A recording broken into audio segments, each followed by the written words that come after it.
It will give us a chance to also do an acknowledgement of country. So we are from all corners of the earth. I think there's a few states represented here. I said to somebody before, a couple of the early people, I'm in Bundaberg this week visiting my sister and her family. I'm on the country of Tarrabalang, Garang, and the Barlai people. So this really interesting mix of land and sea, part of the Great Barrier Reef here. There's a lot of reef guardians getting around. The turtles are a very special animal in this part of the world, and there's all of the activity going on. So very different to the Biggamul country in southern Queensland where I usually live. So coming from Bundaberg, Joe, I might just throw to you. Afternoon all. Dialing in from Wiradjuri country here, and I really would like to, as we do with all of these, acknowledge the country that everyone is dialing in from today and pay our respects to elders past, present and emerging, and really acknowledge the leadership that we have sort of seen 60,000 years of. And I think that that's a really important piece to bring to our calls when we're doing things with the connection table. And I'd also like to pay my respects to any Aboriginal and Torres Strait Islander people that we have joining us today or watching back this recording. I'm pretty excited to have our friend of the show, Oli, joining us today. Where are you dialing in from, Oli? I'm in Melbourne in our co-working space. I'm on the lands of the Wurundjeri people on the Kulin Nation. So yeah, this is where I live and work now. And yeah, acknowledging the lands where everyone else is joining. And I think the part which I try and include in my acknowledgements is saying I saw at a footy game, footy being AFL down here in Victoria, obviously. And it's obviously, grabbing and harnessing storytelling and passing on that wisdom and knowledge that has existed in Australia for tens of thousands of years and hundreds of generations. And I think in Australian agriculture and rural communities as well, it's a huge part of where we come from, and how we share our stories better is really going to be part of embracing all of that wisdom that has come before us. 100%. Thanks. Well, thank you. And that you've managed to find a cave in the middle of inner city Melbourne. So well done. I had to hide. They're having the Christmas party here in the co-working space. So we've got a hard deadline. Okay, well, thank you for spending your lunchtime with us. Much appreciated. And so for people who are on the call with us, this is deliberately set up the way that we can all see each other. We can all have a conversation. We've asked Oli to talk around a couple of topics that would be of interest, but the purpose of these Lunch with Friends is really to connect us with people who we might see, we might listen to, we might have seen speak or do something across Australia, but that it gives us the opportunity to have a bit of a deeper conversation with them and genuinely to encourage them to be part of the network. So what are you doing that Oli might want to know about? What's Oli doing that would be of benefit for you all to know? So that's really the purpose of these. So it is informal. I will ask people if they want to pop a question in the chat. We will open up for questions. This is meant to be a chance for us to sit on a Friday and have lunch with friends. And so that's the purpose of it. As I said to a few people, this is the second one that we've done. We've got plenty set up for the new year, but it was really exciting to be able to have Oli to be part of this. Oli has taken on a role as somewhat of an ambassador for us with the connection table, partly because, Joe asked him, and as a few of you on the call know, nobody really says no to Joe, so we're not sure that he's here willingly, but he's certainly here. So, Oli, I'm going to throw to you, and I'm going to get you to have a chat with us a little bit around, what's the last couple of years looked like for you. The end of the year is always a bit reflective for us all, but you've had a big couple of years with Humans of Agriculture. I'm going to make an assumption that a few people on the line will know what that's about, but that you might want to give a bit of backstory there. But what's the last couple of years looked like for you, both from a work and a leadership perspective? If you want to kick off there and then we can delve in. This is also fun, the podcaster becomes the podcastee, or whatever the right word would be. Thanks, Jules. I was going to say Joe's style is definitely like the passive-aggressive kind of, you definitely can't say no. So you just, the arm behind the back is what it feels like, even from far away. Me, so rude. Yeah, I could do a virtual rubber arm, man. Look at that. It's a talent, Joe. It's a talent. So, no, thank you so much for having me here. And I think you're both yourself, Jules, and Joe have been really influential over quite a bit of time, and sounding boards for me, which has been very beneficial. And Jules, you do that a lot, so thank you.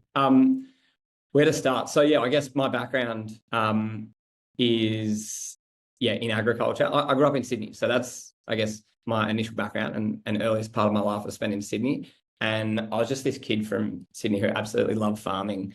I got to spend my holidays at mum's sister's property down here in Western Victoria. And I'd say that's, to me, where it feels like home. If people ask, or have ever asked kind of where home is, it's always felt like the farm. And that's a sheep and cropping place down here. And then, I left school 2010 and just decided that I wanted to go jackarooing and just see parts of Australia and go farming. And that, to me, that's what all that agriculture was. And that's what I thought kind of my career was going to be, and I'd just be able to keep going that way. So I worked on farms across the east coast of Australia, did a little bit of cattle work, but definitely sheep and cropping's where my heart is. And then went and spent a season in Canada and kind of came back. And I think around that time in 2015 was when I really started to see, having lived on both sides of the fences, that, man, in Australian agriculture, we just do communications really, really poorly. And we do a lot of talking, but we don't do a lot of doing. And I think for me, I'd seen these two worlds the whole way from when I'd go and spend the holidays at my uncle's farm and then come back to Sydney, that people were genuinely interested in agriculture when it became accessible to them. And so I guess that's something which has carried on through my professional career. And it's probably just, fortuitous that that's kind of where I've landed, is bridging this gap between the two worlds that I've lived in my whole life, and being able to show and understand and experience the agriculture side, and then be able to put it in a way which is relatable, digestible, and accessible to people. So I guess, that kind of brings us to the last couple of years, really, where after having worked in different areas of ag supply chains, from fresh produce export, I spent a little bit of time at KPMG, which was good and eye-opening, and I probably won't work for a big company again. And then joined Auctions Plus, and in the background, Humans of Agriculture was kind of just bubbling away. And it was really based on the whole premise of, well, I think as a sector, if we can use the people as the vehicle to shape the stories, then the facts and everything else can become easily transferred. But if we're not starting with the human story and trying to connect people to each other, then it's going to be pretty dull things that we talk about. And I think emotional storytelling is natural to all of us, as we said, kind of in that acknowledgement. We've used conversations and stories to pass on wisdom for tens of thousands of years. Why would we think that we just can change it now? And so it's, grabbing that and harnessing that. And so the last couple of years, I guess, equally challenging but exciting, having stepped out full-time in May of 2022. And it's been a journey of hiring people, letting people go, having people leave. That's probably, if I was to summarize up this year, it's been in some ways like a step forward, but two steps back. I don't know if I feel like we're any further ahead than where we were last year. And as I've looked at things over the last little while, I think there was stuff that we've done over the last few years that was actually probably better and more impactful. And then we kind of got distracted and swayed away from it. But I guess deep down, feeling very lucky and privileged to be able to do the stuff that I get to do every single day. And it really is about trying to elevate other people and their conversations and connect that to a bigger audience than what they'd be able to do themselves. So do you want to give us a bit of a quick, what's your elevator pitch on Humans of Agriculture for those that don't know what it's looking like in its current, is it current state? It's a startup. It's an ever evolving beast. So what does Humans of Agriculture look like on the 6th of December, 2024? Well, the beauty is that this is being recorded, because I feel like I can kind of, when I talk about it, all of a sudden it starts to get clearer. But I think for me, what Humans of Agriculture right now is, it's a media business, and it's a platform that's trying to bridge the two worlds of city and country, or the space that exists from farm through to fork. And how we're doing that is through videos and podcasts, and we're trying to do it on the social platforms where people are. And I think, we're obviously trying to use everyday people who are involved in agriculture as the heroes of our story, but really trying to look at it through the three lenses, being careers and work, communities, and then consumers. And that's how I see the evolution for us existing in those three kind of areas going forwards. That's good. I literally ran into one of our neighbours, farm workers in the car park in town today, and she's like, "Hey, Joe, like this," and she's like, "I just listened to an episode on humans of agriculture with you," and I was like, "See, Ollie, telling stories, pal." Yeah, yeah, it's pretty cool where it pops up. Ollie, what's been some of your favourites of this year for whatever reason? Ask that. Yeah, I think it's like children. No, I think, well, obviously, Jules, you in January was a big highlight. Yeah. There we go. It was a loaded question. We knew that. No, I think I don't like, to be honest, it's hard to think back. We've done 70 podcasts this year, so it's actually bucket loads of conversations. By the time you research and chat to people before you even sit down for, say, an hour, it's a lot of time with different people. So I couldn't even remember everyone we've spoken to this year. But I think, yeah, people like Sam Coulton earlier this year, like being able to go and spend a few hours driving around his farm with him was awesome. He's a cotton grower at Gundawindi. And Sam, I think Sam like epitomises so much of what is out there in rural Australia in terms of the passion still there. I'd be taking a stab at saying he's between 70 and 80. But Good he's stuff. so energetic and enthusiastic about what he does. And the way that he talks about it is the exact same way as people coming through into their first jobs in ag are excited about it. So I think Sam really sticks with me for that. What else have we done? We've done a lot on dairy this year. I think that's been really eye-opening. And then even, yeah, just conversations over the last week really around we've also done some content around feed additives and things. And yeah, I think for me, like the more you know, the more you get to know, the more you don't know. I think that's probably like the complexity with food. And so, yeah, it's just an awesome kind of position to be able to, yeah, get curious about something and then find people who can talk to it. So, yeah.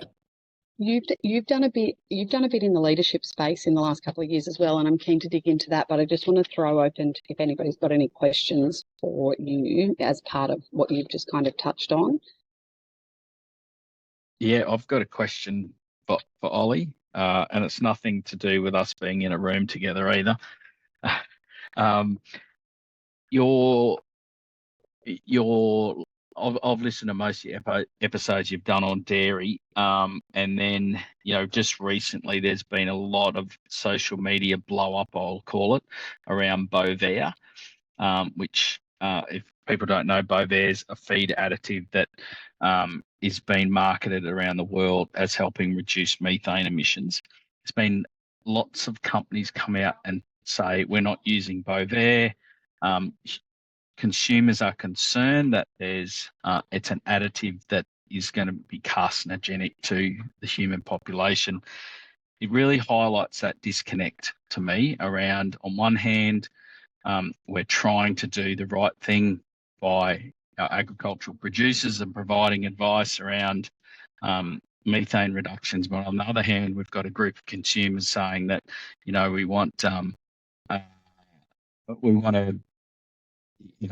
essentially have a safe product. There's this massive disconnect in the science, of course, but ultimately it comes down to communication. So yeah, just like to hear your thoughts around that.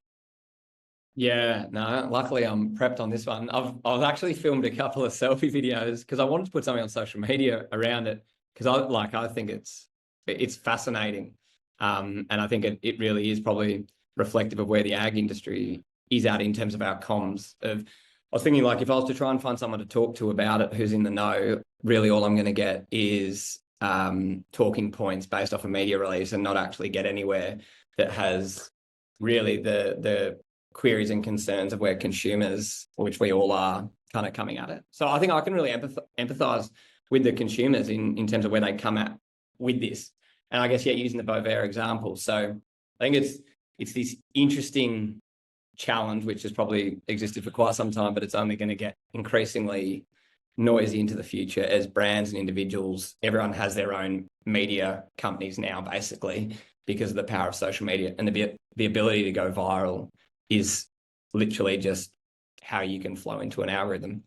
But I do think so. This, like on that case specifically, like the science for more than 15 years has been studying the trials of Bovaer and views it as safe, that there's no flow-on effect of this feed additive in through dairy or meat products, but rightly so, consumers go, well, hang on, you're putting a synthetic product into the food supply chain. Like, that's pricking my ears up. And as a consumer, like when we've worked with some of these, or we've only worked with one for a bit of content for themselves, one business, that was the first question I asked was, oh, like, how long have you guys been studying toxicology of your product? And is there a risk for it? Because, and I'm not knowledgeable enough, but I believe that before my time, like cigarettes were marketed by doctors and things. And so I think it's that piece of, we only know as much as we know right now. And I think that's part of is where the human side can come in. But at the same time too, yeah, society's asking for decarbonisation. The ag industry's done an incredible job in creating a product. And I think if we actually lean into those conversations with a bit of empathy and understanding, well, then we can have some really good conversations around where we're at and go, we're acting with the best information we've got today, and it's going to continue to evolve. But there was an example, Joe, that you shared of the guy from ZeroCo. And I think that approach of going, hey, as soon as, if we were ever to find out something that is contrary to what the science has been telling us for the last 15 years, as the CEO, I'm going to be front and center and I'm going to be talking to you guys about it. But right now, the science is here and this is what we're doing. I think, like, on that as well, Tony, I think that was a great question as well to really showcase why the connection table has even evolved into existence in the first place and why it's so important to have that geographic diversity at decision-making tables, at positions where people can bridge that gap as far as having a core understanding of what's actually happening at a grassroots level, but being able to articulate it to the general public. And I think that is a really interesting take on things like this, because imagine how different these things would be if there was that skill set and the right people sitting around decision-making tables at, say, all of the tiers of government. Or what does that look like in industry bodies where, like, you've got to be able to have the people in the room that are having those conversations 15 years ago around how are we actually going to translate these things to the general public. And I think that that question has just highlighted that beautifully there. While I've got Mike off, Nikki, I'm going to roll your question out here. Oli, what sort of industry trends and common themes have you noticed through the 70 plus conversations this year? God, Top of the class, Nikki. Good question. I feel like I've got a gap here in terms of the conversations we've had this year.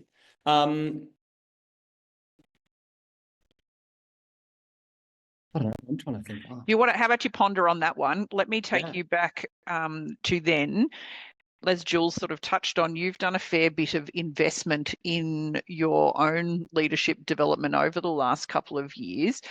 I am really interested to sort of hear your views. Like, you've gone through the Australian Rural Leadership Foundation, or the leadership program, and I'm really interested to hear what your opinion and views and things are on around your actual responsibility that you have as a graduate or alumni of programs like this. Do you feel that there is an element of like, okay, I've made this investment in my leadership, other people have invested in my leadership development here? Do you feel some form of responsibility, and what does that sort of look like as far as next steps and career and the decision making that you're making?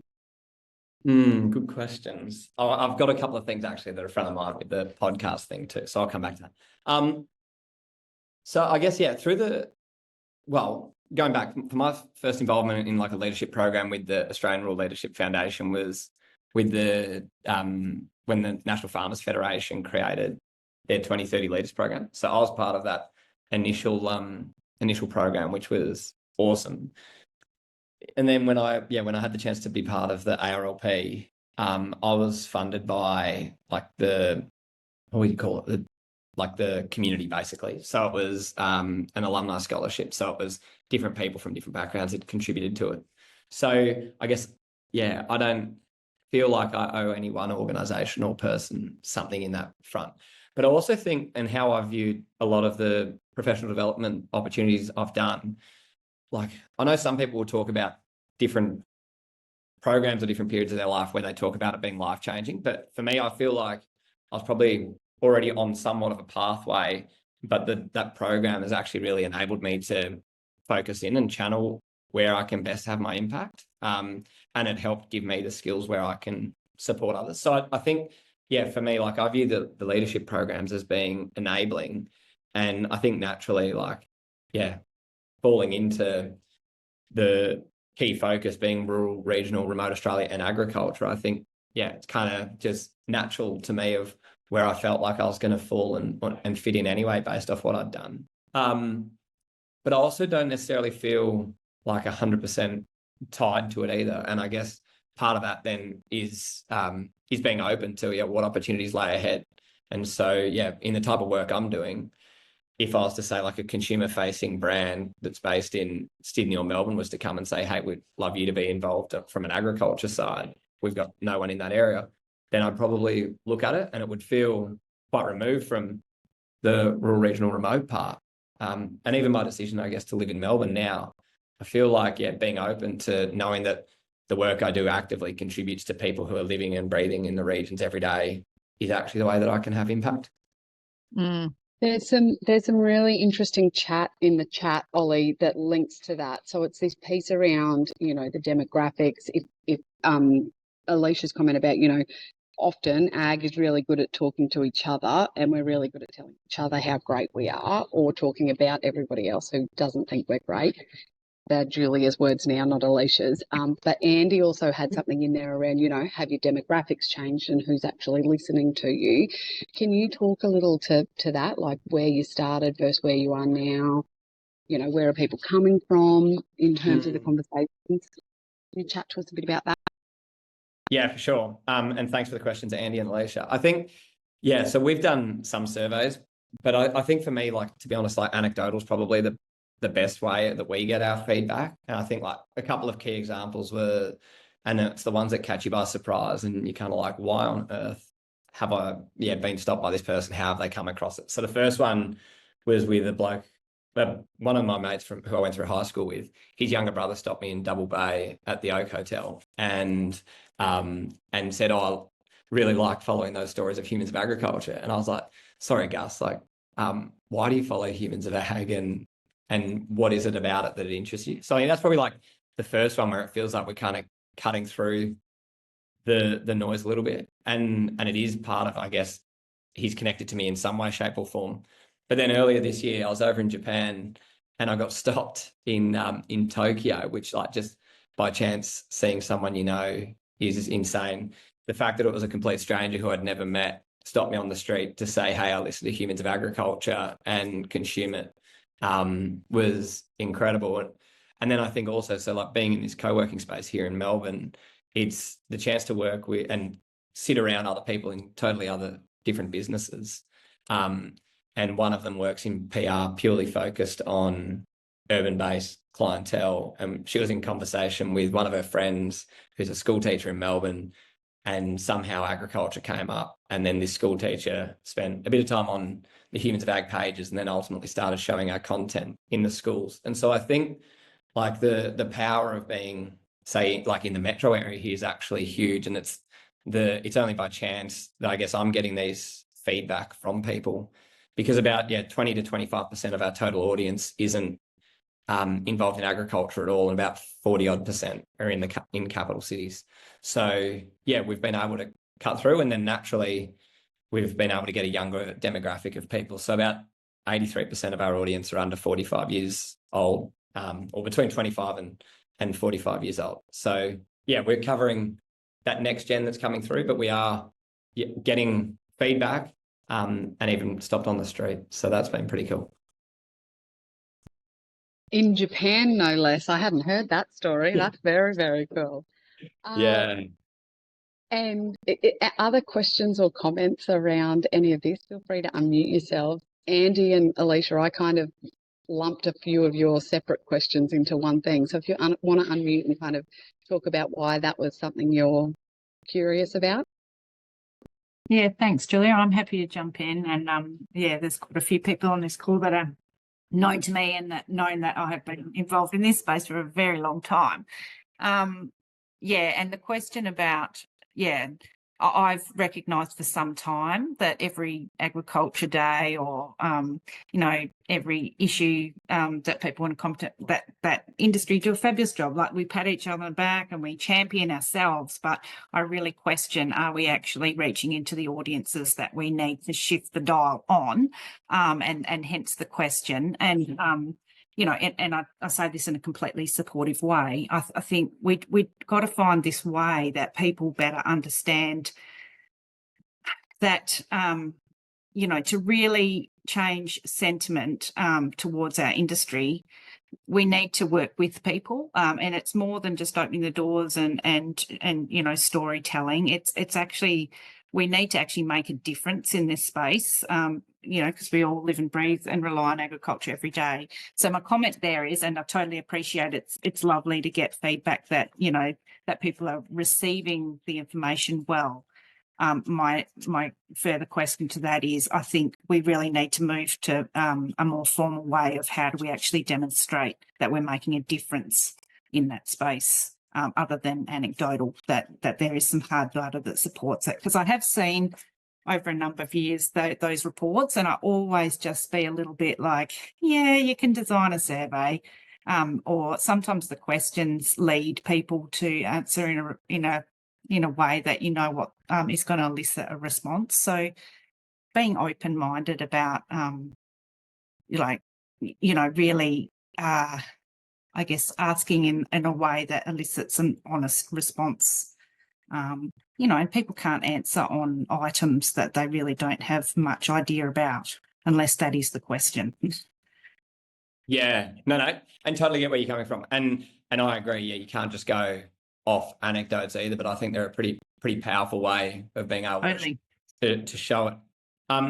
I think so. It was actually, like, when I started Humans of Ag, I thought, okay, based off, and I use the NFF data, 2030 survey, 83% of Australians have a distant or non-existent connection to agriculture. And I was like, oh, sweet. Well, we know that if we get the stories into the consumer base, well, then people are going to be interested, intrigued. The very first hurdle I came across was that, and I'll say, yeah, the right people that are the spokespeople of agriculture didn't have the confidence. And so it actually changed where, like, I'd say, and going back to the question, the best performing podcasts we have are Grassroots Voices, and they're incredibly candid. They need to be diverse in terms of different types of people, because frankly, some people don't like Oli, same way some people wouldn't like Jules, etc. So we can't cut through to people unless we are using that diversity.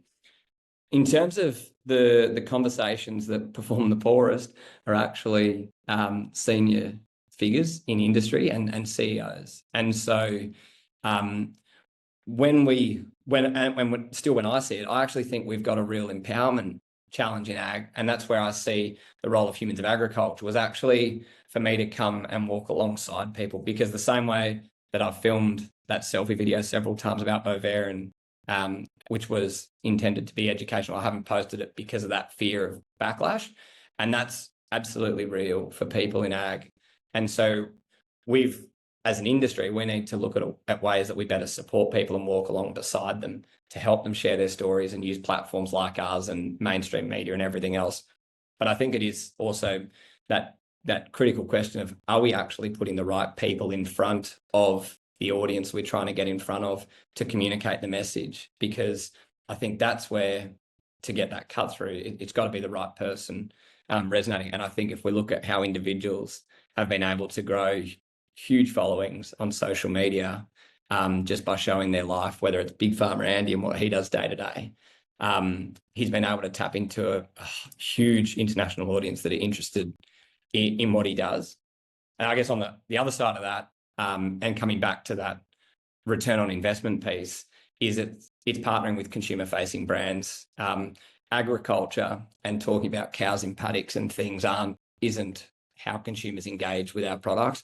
And so I think, my view, we need to work far more with the consumer facing brands at the point of the way that consumers interacting with agriculture, and then start to feed everything else that sits behind that supply chain into those businesses. Just I'll pipe in there with my 2 decades in agricultural education. I use that approach to not for when the specialised agricultural education I was involved with, but for the people that you're trying to introduce the context to, which are unfamiliar. I always worked from consumer facing backwards. Let's find about the products that we eat and then work backwards through the supply chain. Whereas a lot of the resources and materials will start at, let's learn about farming. And it's just so far down the line to actually engage kids. They need to be able to look, see and feel what you're talking about. And many haven't even ventured beyond, even a couple of hours out of the city centres. So you need to start with the point of familiarity. So I totally support what you're saying there. I'm going to slightly shift the combo because there's a few of us here in this space. So I just asked Tony, Nicole, Tim if they knew, around some of this research piece. But Nicole, can I ask you, sorry, nothing we've prepared earlier, do you want to just let people know your role? Because we actually have some people who are, we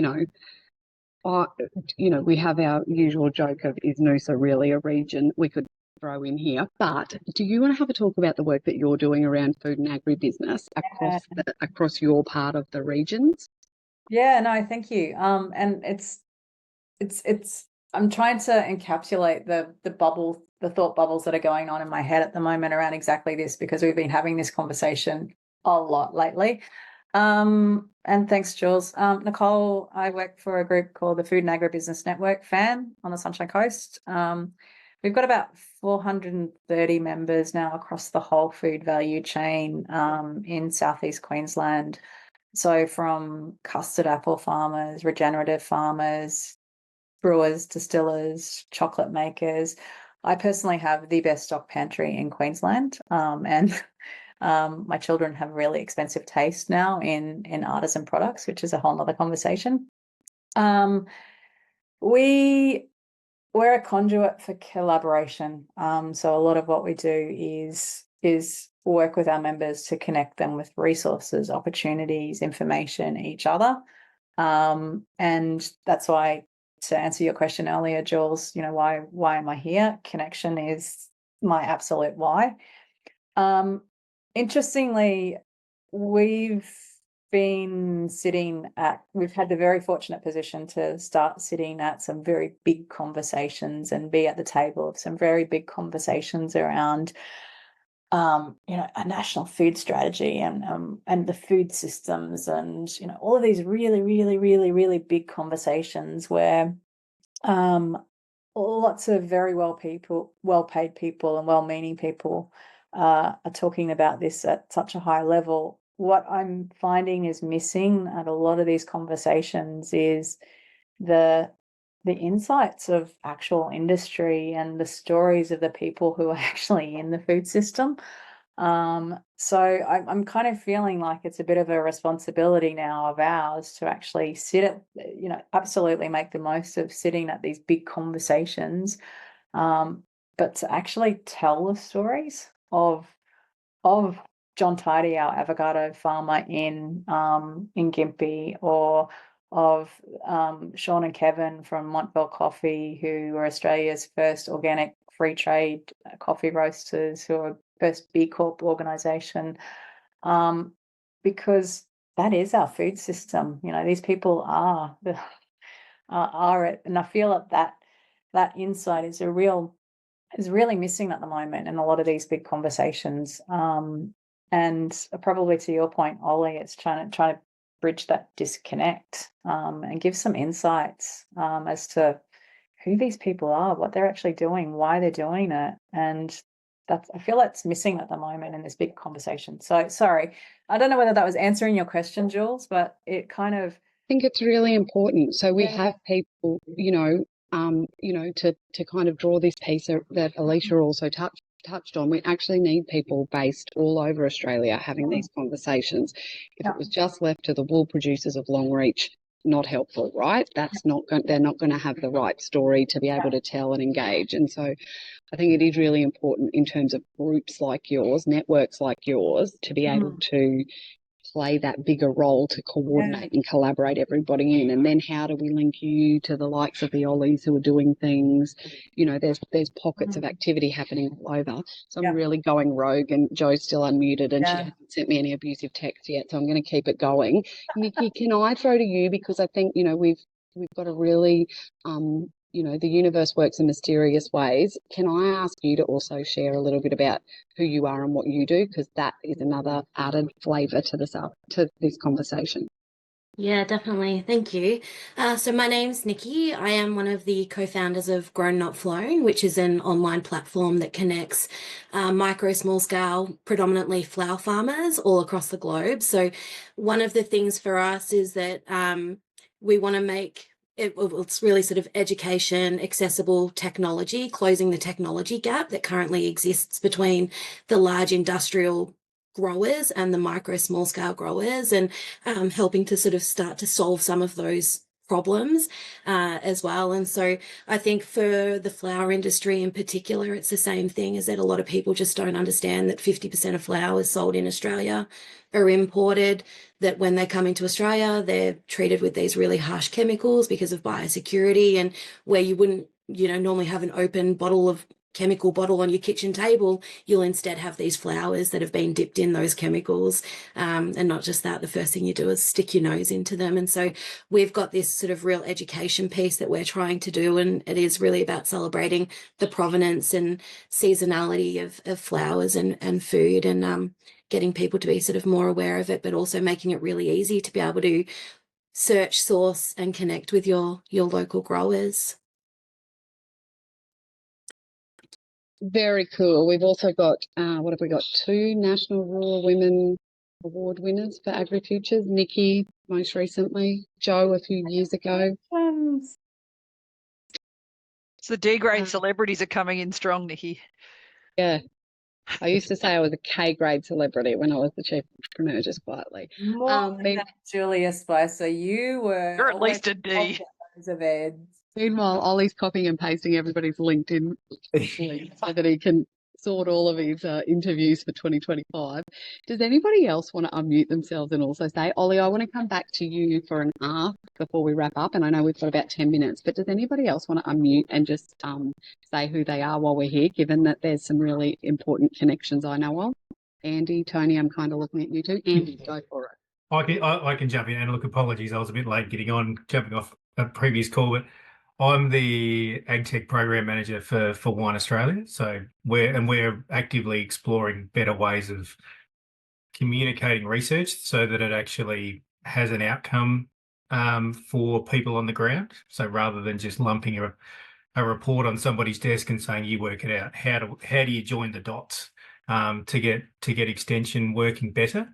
I also wear another hat where I'm sort of head up the professional organisation member organisation for the wine sector as well. So, and a lot of that is pillars, you know, our key pillars for that are sort of knowledge transfer, community connection. It all falls into this same sort of, you know, aspect that you're looking at, whether it's, you know, the connection table or humans of agriculture. It's how do you share stories for that knowledge transfer and build trust? And I think that's sort of, I guess that's where the question that I had in before is, how have you seen the demographics change?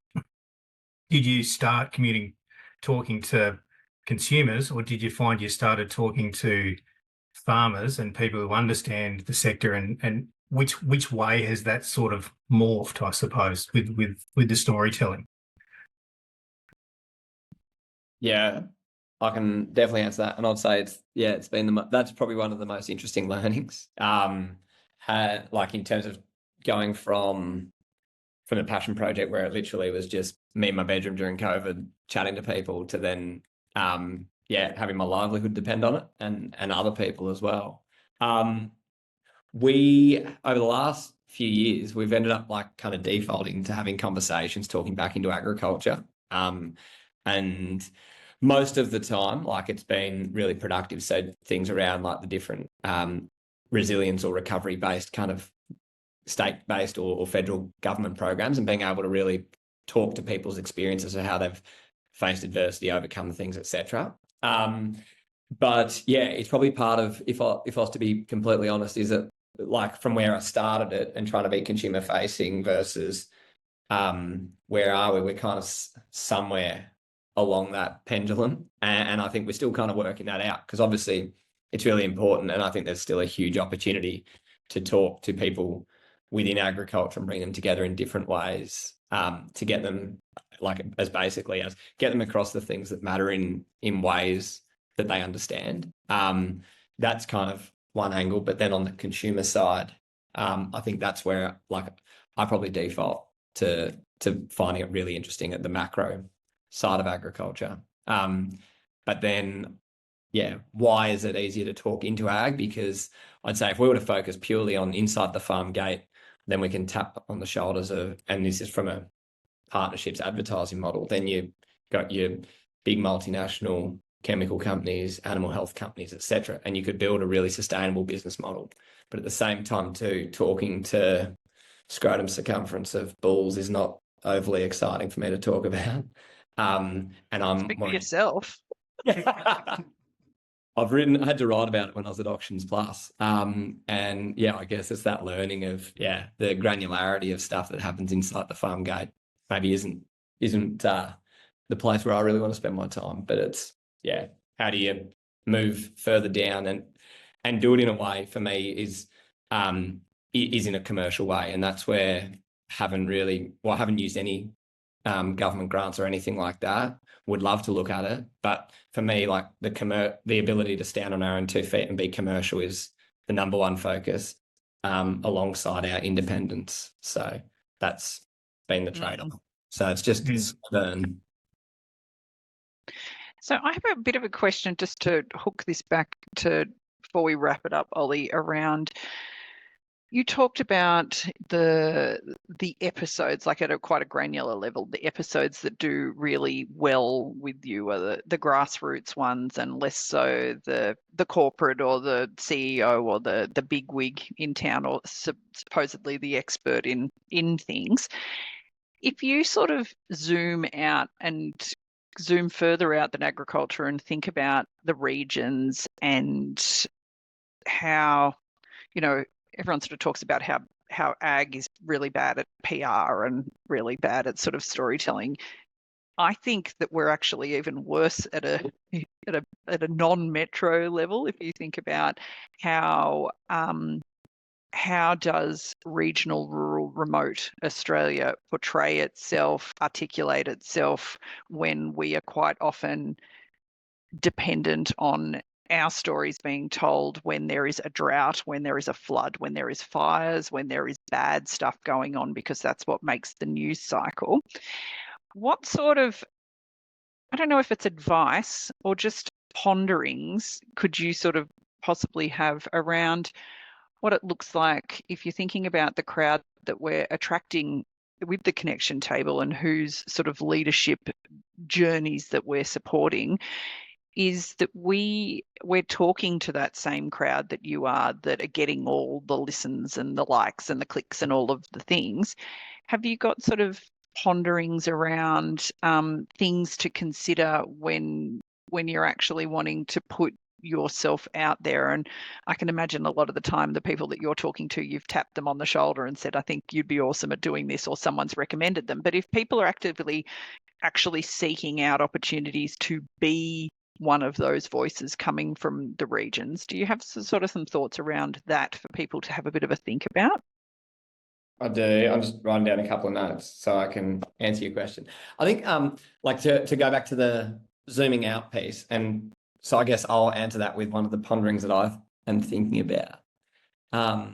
And yeah, so to go from a regional lens, I think we can't, well, my take on it and what I'm wondering is, do we look for too many like absolutes and sure things? And so it's like, if we look at what's happening across the regions now, well, actually, like, that's where all of Australia's wealth is being generated, across mining, renewables, and agriculture. But if we're in agriculture, we don't want to verge and lean into talking anything mining orientated because they're the enemy and the bad guys, and renewables.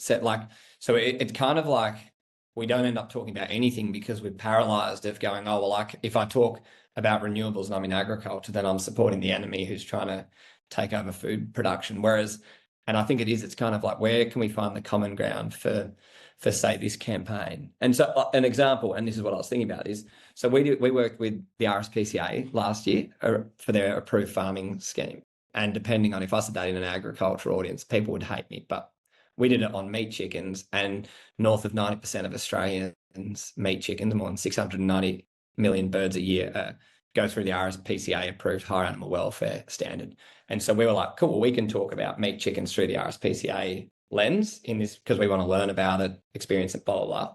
And I think like that's what I guess I'm pondering is, in agriculture, is there a way that we can actually leverage the knowledge, skills, resources across these different areas which are really have supported the growth of regions, but will support the flourishing of regions into the future, without having to try and be like, we can partner with a mining company to talk about community development and better education, schools, healthcare, without then being pitted against them in other ways. That's my pondering.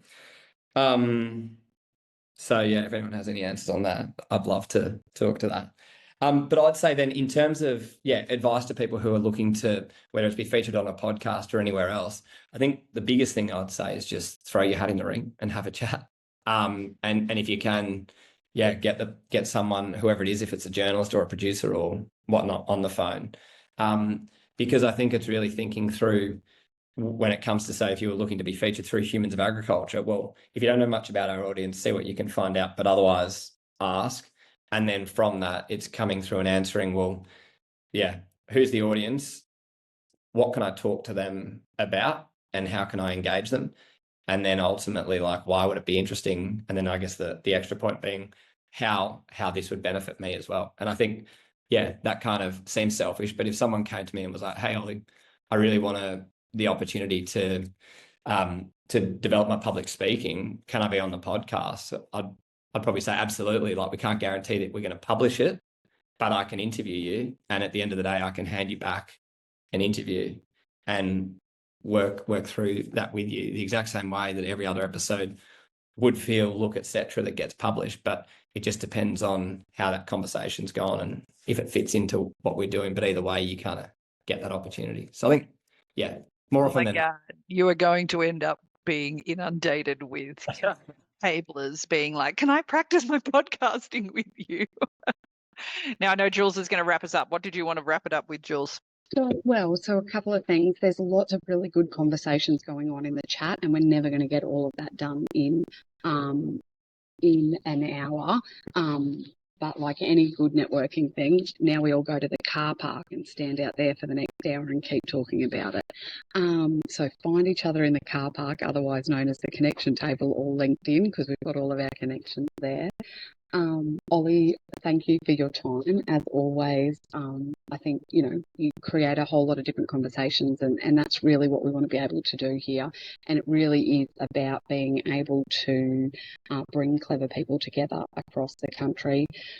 Bridget, we didn't hear from you in terms of some of your cool stuff. Tim, we didn't hear from you in terms of some of your cool stuff, but we know that it's happening, and hopefully now the others will follow you up and connect online.